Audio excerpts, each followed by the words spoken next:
probably the second most requested balloon animal I've ever gotten. And it just so happens that it's just a variation of what the classic balloon dog is. Okay. Now I'm going to show you right now how proper length and proportion helps change your balloon with the Weenie Dog. Okay, I've blown it up. I got about this much right here. I got about this much on the end. It's perfect. I don't have enough room here, so I'm going to let this out. I got enough to tie. I'm going to burp the balloon. I'm going to tie it off. Okay, so for the Weenie Dog, you're going to make the snout. You're going to make the ears. You're going to make just like that. Remember, 3 sausages about like that. You're going to twist this around.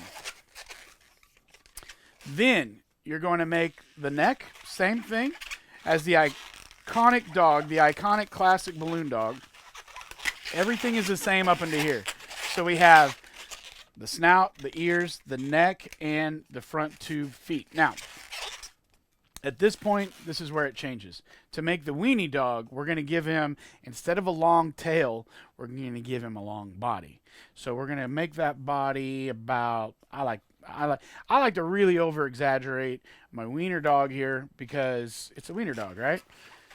And you're going to make the back, you're going to make the back 2 feet here.